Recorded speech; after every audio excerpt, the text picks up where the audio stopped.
This is our Nikon AXR laser scanning confocal microscope. It generates high-resolution images of both biological and non-biological structures. It has the capacity to resolve subcellular structures such as mitochondria, as well as bacteria and some viruses. This instrument can be used for extended time-lapse imaging of living cells to generate movies of biological phenomena.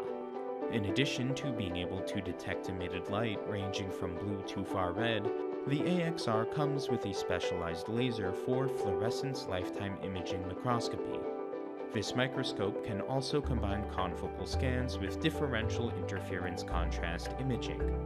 ASU researchers use this technology to resolve processes such as viral infection, the dynamics of self-assembling nanomaterials, drug delivery, immune cell signaling, and cancer physiology. Discover more at cores.research.asu.edu.